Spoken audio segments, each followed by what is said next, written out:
આજની ધર્મકથા. પ્રણામ. ઇલાચી કુમાર, નટડી,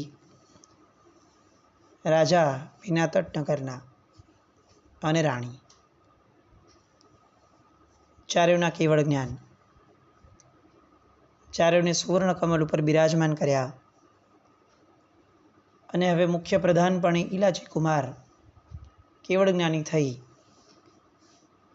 અને દેશના આપવાની શરૂઆત કરે છે.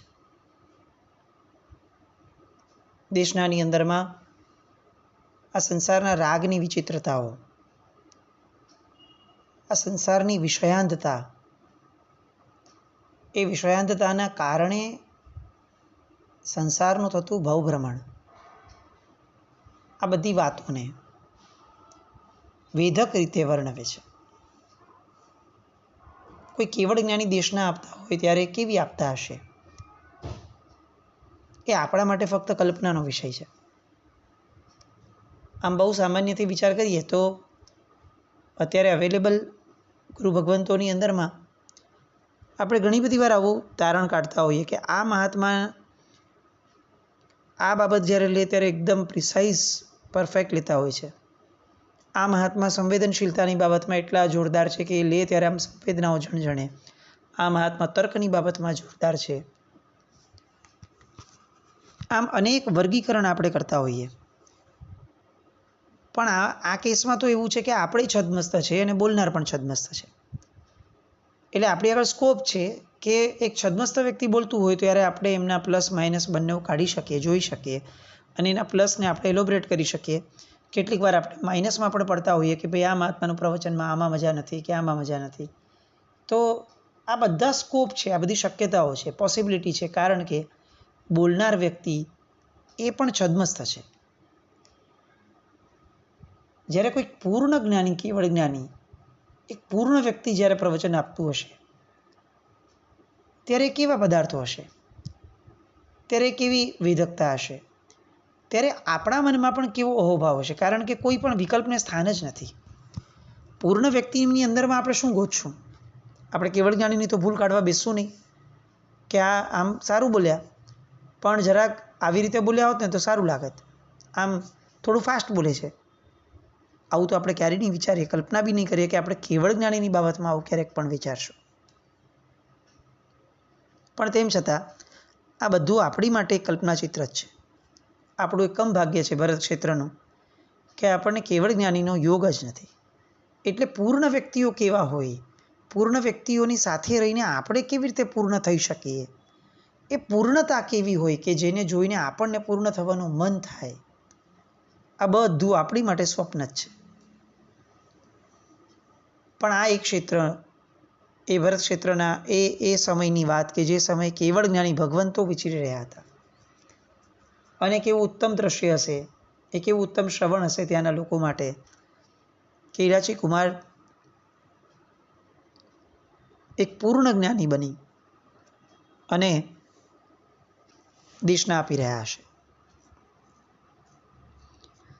વાતમાંથી વાત આગળ વધતા અંતે ઇલાચી કુમાર એ વાત પર આવીને અટકે છે કે આ જે પણ આજે બન્યું છે એ બધાના મૂળમાં એક પૂર્વભવ છે કે જે પૂર્વભવના સંસ્કારોના કારણે આજે આ પ્રસંગ ઊભો થયો છે. આપણે ઇલાચી કુમારજીનું ચરિત્ર શરૂ કર્યું એ પહેલાં કેટલાક ઉત્તમ વ્યક્તિઓના પૂર્વભવોની વાતો આપણે લીધી હતી. વિષય હતો આપણો કાર્યકારણ સંબંધનો. એ પ્રસંગો લેવાનું કારણ પણ એ જ હતું કે આપણે પૂર્વભવોને જાણીએ અને એ પછીથી એમના વર્તમાનને આપણે જાણીએ તો આપણને એક ટ્રેક મળે કે જો એમના પૂર્વભવમાં આ થયું હતું જેના કારણે એમના વર્તમાનમાં આ થયું હતું, તો મારા વર્તમાનમાં આજે આ છે, એનો અર્થ કે મારો ભૂતકાળ આવો હશે અને એનો અર્થ કે મારો ભવિષ્યકાળ આવો થશે. આ સમજણના ઘરમાં આપણે દ્રઢ બેસી શકીએ એ આશયથી આપણે ઘણા દિવસ સુધી એ પૂર્વભવની કથાઓના યોગમાં હતા. આ એમાંની જ એક કથા. એ કથાઓ લેતા લેતા ઇલાચી પુત્રની પૂર્વભૂની કથા વાંચનમાં આવી હતી અને ત્યારે આવો ભાવ પ્રગટ્યો હતો કે ઇલાચી કુમારનું ચરિત્ર લેવું જોઈએ. આમ પણ ગમતું ચરિત્ર હતું. આજે આપણે જ્યારે એની પૂર્ણતાના આરે છીએ ત્યારે એ જે મૂળ કેન્દ્ર બિંદુ હતું કે જેના આધારે ઇલાચી કુમારની કથા શરૂ થઈ એ હતું એમના પૂર્વભાવની કથાનું. ઇલાચી કુમાર પોતાના મુખેથી કથા શરૂ કરે છે કે એ વસંતપુર નામનું નગર અને નગરની અંદરમાં અગ્નિશર્મા નામનો બ્રાહ્મણ અને પ્રીતિમતી નામની એની પત્ની બ્રાહ્મણી. બહુ સુખભર્યો સંસાર હતો. પરસ્પર એકબીજા પ્રત્યે તીવ્ર રાગ, એકબીજા પ્રત્યેનો તીવ્ર. આ તીવ્ર શબ્દની માત્રાઓ છે ને આપણે અત્યારે સમજી નહીં શકીએ, પણ આપણી સામે એક્ઝામ્પલ આપણે રાખીએ કે ઇલાચી કુમારને એ નટડીનો જીવ એ એની પૂર્વભવની પત્નીનો જીવ હતો. ઇલાચી કુમારને આ ભવમાં આ નટડી ઉપર એવો રાગ થયો કે ઇલાચી કુમારની પોતાની સંપત્તિ, એ જે પોતાના પિતાને ત્યાં જન્મ્યા હતા, એની એ સમયની સંપત્તિ 99 કરોડ સોનૈયાની હતી. 99 કરોડ સોનૈયા આ એમના પિતાની સંપત્તિ હતી જે એમને મળવાની હતી ઇલાચી કુમારને. આ અગ્નિશર્મા અને પ્રીતિમતી વચ્ચે કેવો રાગ હશે એનું માપદંડ એ છે કે છેક એ ભવ પતી ગયો, એ પછીથી દેવલોકમાં ગયા, એ પછીથી અહીંયા જન્મ્યા, એ સમયે 99 કરોડ સોનૈયાની સમૃદ્ધિ છોડીને પણ આ કન્યાને મારે મેળવવી છે એ નિર્ધાર સાથે ગૃહત્યાગ કરવાનું સત્વ ફોરવી શક્યા. કેવો રાગ હશે એ ભાવમાં એનું માપદંડ આ છે. અનહદ રાગ આપણા બધાનું તો કોઈ કામ નથી. આ રાગના લેવલને માપવાનું પણ કામ નથી. આપણે તો રાગ પણ બહુ ક્ષણિક છે એટલે આપણે આ બધી વાતોને એકચ્યુઅલી સમજી નહીં શકીએ. એક નાનો બાળક હોય, એ નાના બાળકને કોઈ એમ પૂછે કે સાગર કેવડો મોટો, તો એ પોતાના 2 હાથ લાંબા કરી, પહોળા કરી અને એમ કે જો આવડો મોટો. અને ત્યારે કોઈ મોટો માણસ બેઠો હોય તો એ હસે કે ભાઈ તારું કામ નથી, તારા હાથ જ નાના, તારો દેહ જ નાનો, તું મોટામાં મોટો કરીશ તોય સાગરના માપ સામે આનો કોઈ વિસાત નથી આની. બસ આપણા લોકોની સ્થિતિ આ છે. આપણું બધું એટલું બધું ક્ષણિક છે કે આપણે કોકના રાગ માટે પણ વર્ણન કરવા જઈએ તો આપણે બસ એટલે અટકી જઈએ કે બહુ બધો રાગ હતો બસ. કારણ કે એની કોઈ ઉપમા આપી શકાય એવા આપણા જીવનમાં પ્રસંગો જ નથી. આપણી સંવેદનશીલતા જ એવી નથી કે આપણે કોઈકનું એક્ઝામ્પલ આપીને પણ કહી શકીએ અથવા આપણું એક્ઝામ્પલ આપીને કહી શકીએ કે જો આ હદ સુધીનો રાગ હતો. આપણને આપણા પોતાના શરીર ઉપર પણ આવો રાગ નથી. આત્મા તો બહુ દૂરની વસ્તુ થઈ. ખબર હોવા છતાં કે આવું બધું ખાવા પીવાથી મારું શરીર બગડશે, આપણે બેફામ ખાઈએ છીએ, જે દર્શાવે છે કે આપણને આપણા પોતાના અનાદિકાળથી જેને પોતાનું માન્યું છે એવા દેહ ઉપર પણ આપણને એવો રાગ નથી. જ્યારે આ રાગ જે હતો અગ્નિશર્માનો પ્રીતિમતી માટેનો, એ આપણા બધાના કલ્પનાતીત રાગની કક્ષાનો હતો. અને આવા રાગમાં પરસ્પર જે બંને સુખેથી જીવતા હતા એવામાં એકવાર અચાનક એમના નગરની અંદરમાં એક જૈનાચાર્ય પધાર્યા. પોતે બ્રાહ્મણ હતા, બ્રાહ્મણ ધર્મ પાળતા હતા બહુ વ્યવસ્થિત રીતે, પણ એક ઓપન માઇન્ડેડનેસ ગણીએ કે કર્મની હળુતા ગણીએ. એના કારણે શું થયું તો કે બ્રાહ્મણને એટલે કે આ અગ્નિશર્માને પહેલાં જૈનાચાર્ય પાસે જવાનો, એમને સાંભળવાનો, એમના પ્રવચનોના યોગને શ્રવણનો, પ્રશ્નનો આ બધો ભાવ પ્રગટ્યો અને એમની પાસે વારંવાર જવાનો, પરિચય કરવાનો યોગ થયો. મહાત્મા સાથે યોગ સાંભળતા સાંભળતા હવે ધીરે ધીરે અગ્નિશર્મા બ્રાહ્મણને સમજાવવા લાગ્યો કે આ સંસાર ખરેખર ખૂબ અસાર છે, આ બધું બહુ ક્ષણિક છે, આ રાગના તોફાનો છે કે જેમાં મોહાઈને જીવ એવું માને છે કે બસ બધું મને સુખ જ સુખ છે. આ સુખ ક્યારે નીકળી જશે ખબર જ નથી, કારણ કે સુખનો આધાર પુણ્ય છે અને પુણ્ય એ તો આપણા હાથની વસ્તુ નથી, એ અનસર્ટેન છે. એટલે આ બધી વાતો જે છે એ એના મર્મ સુધી પેલા ગુરુ ભગવંત આ અગ્નિશર્માને પહોંચાડવામાં સફળ થયા. બહુ વેધક સ્પષ્ટતા અગ્નિશર્માને આવવા લાગી અને આટલો અનહદ કામરાગ હતો જે પોતાની પત્ની ઉપર, એ કામરાગમાંથી પણ પોતાને વિરક્તિ ઊભી થઈ. વારંવાર નિર્દેશના એના કારણે એમના અંતરની અંદરમાં દીક્ષાનો મનોરથ પ્રગટ્યો. એ મનોરથ એમણે પોતાની પત્ની પાસે, પ્રીતિમતી પાસે વ્યક્ત કર્યો. અને પૂર્વના સંબંધો કેવા હતા કે પ્રીતિમતીએ તો પેલા જૈનાચાર્યનો એટલો નિકટનો સંબંધ સમાગમ નથી કર્યો, દેશના સાંભળી હશે, પણ વ્યક્તિગત જે સંબંધ બાંધવો જોઈએ એ તો એમનો નહોતો થયો. પણ મારા નાથ, મારા સ્વામી દીક્ષા લે છે એટલે મારી માટે હવે એના સિવાયનો વિકલ્પ વિચારવો પણ શક્ય નથી. આર્યવર્તની સ્ત્રીઓનું સમર્પણ પોતાના પતિ માટે એટલું બધું હતું કે એ સમર્પણના કારણે એમનો મોક્ષ બહુ નજીક રહેતો. આશ્ચર્ય થશે પણ વાત સાચી હતી. જે વ્યક્તિ એકવાર કોઈને પોતાનું ગણી અને સમર્પિત થતાં શીખે છે ને, એ વ્યક્તિ માટે હવે પ્રભુને અથવા પોતાના આત્માને પોતાનો ગણી, પોતાનું સર્વસ્વ ગણી અને એને સમર્પિત થવું એ બહુ સરળ થઈ જાય છે. કમ્મેશુરા હોય ને એ ધમ્મેશુરા બની શકે. આપણા લોકોનો પ્રોબ્લેમ છે કે આપણે ન કર્મમાં શુરા છે, ન ધર્મમાં શુરા છે. પણ આ આર્યાવર્તની સ્ત્રી હતી. પોતાના પતિને ભાવ થયો કે મારે દીક્ષા લેવી છે, એટલે પત્નીને કોઈ પણ જાતના પ્રેશર વિના બહુ સાહજિક પણ એવો ભાવ પ્રગટ્યો કે હું પણ મારા પતિના પગલે પગલે ચાલું, અને એમણે પણ દીક્ષા લેવાનો નિર્ધાર કર્યો. બંને દીક્ષા લીધી બહુ ઉલ્લાસ સાથે. ગચ્છમાં તો અનેક સાધુ ભગવંતો હોય, સાધ્વીજી ભગવંતો હોય, બધાને ભેગું રહેવાનું આવ્યું. સરસ મજાનું ચારિત્ર જીવન ચાલી રહ્યું છે.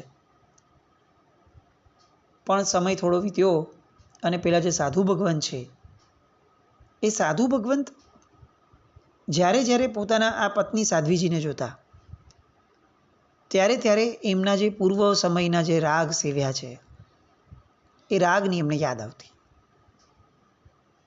સ્થિતિ કેવી છે? બંનેવે દીક્ષા લીધી છે. ટેકનિકલી બંનેવે થોડા સમય માટે દૂર રહેવું જ જોઈએ, નહીં તો એ પૂર્વના સંસ્કારો જે છે સંસાર જીવનના, એ તરત એમને ઉપસ્થિત થઈ જાય. એટલે મર્યાદા એ છે કે એ લોકો બહુ નજીકના સમય સુધી ભેગા ન થાય, એકબીજાને જુએ પણ નહીં.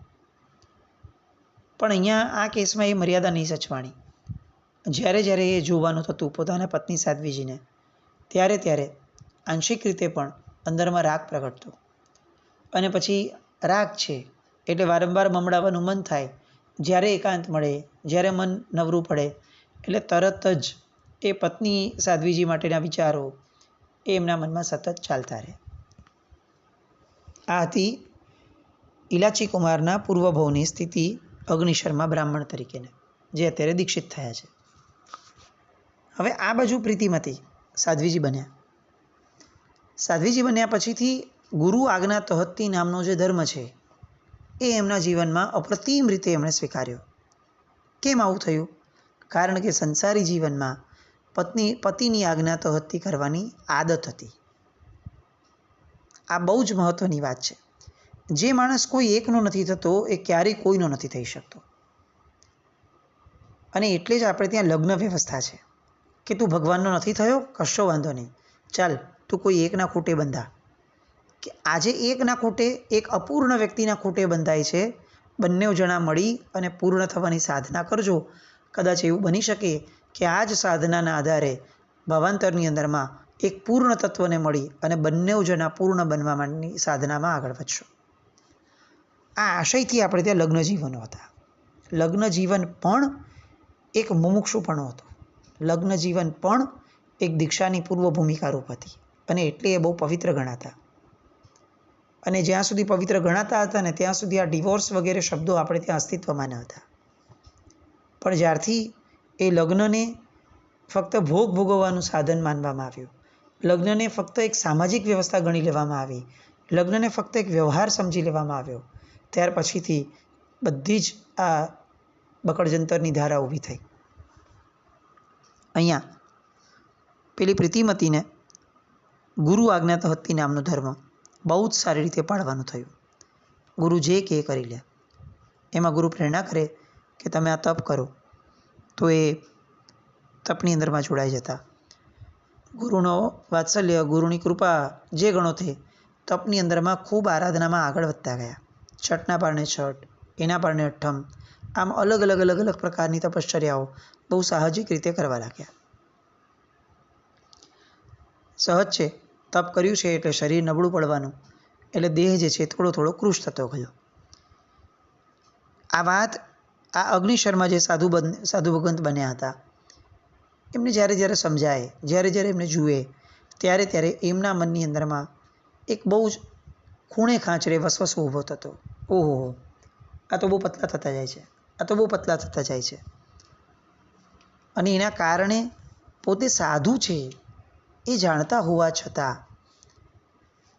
એક વિજાતીય તત્વ, ભલે એમના પૂર્વ કાળના પત્ની હતા, પૂર્વ અવસ્થાના, પણ તેમ છતાં એક વિજાતીય પ્રત્યેનો એ રાગ એ દ્રઢ થતો ગયો. અને એમાં પણ હજી તો પૂર્વ અવસ્થાના સંસ્કારો તો ઊભા જ હતા, એટલે વિષયના સંસ્કાર જે છે એ અપ્રત્યક્ષપણે આ અગ્નિશર્મા સાધુ ભગવંતના હૃદયની અંદરમાં વારંવાર મમડાવવા લાગ્યા. એમને દુઃખ પણ થાય કે આણે કેમ આટલા તપ કર્યા, સાવ કેવો થઈ ગયો છે દેહ, આવું દુઃખ હતું.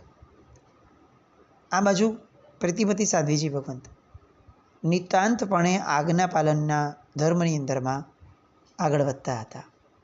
જીવન બહુ જ સરસ જઈ રહ્યું હતું, પણ કોઈ એક દોષ એ જેમ અનેક ગુણોને ઢાંકી દે, એમ અહીંયા એક એવો દોષ પ્રગટ્યો કે જેના કારણે એમના આવા ઉત્તમ તપ ધર્મનો ગુણ એ પણ ક્યાંક ઢકાઈ ગયો. અને એ દોષ હતો ભગવાનની એક આજ્ઞાનો, કે જે આજ્ઞાની અંદરમાં ક્યાંક ને ક્યાંક એમને એવું લાગવા લાગ્યું કે બીજું બધું સરસ છે, પણ આ હાથ પગ ન ધોવા, આ બધું જે છે એ થોડું ઇષ્ટ નથી.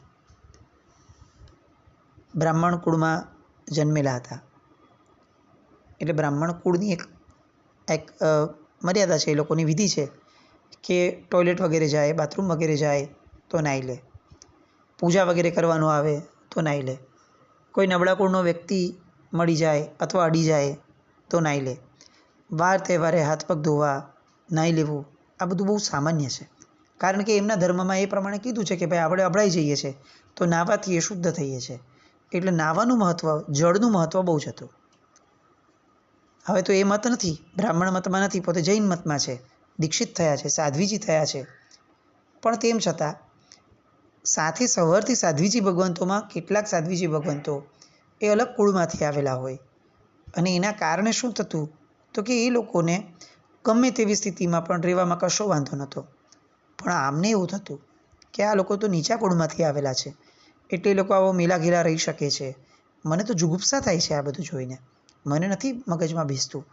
એને એટલે શું કરતા તો કે વારંવાર પોતે હાથ પગ ધોવાનું કાર્ય કરતા.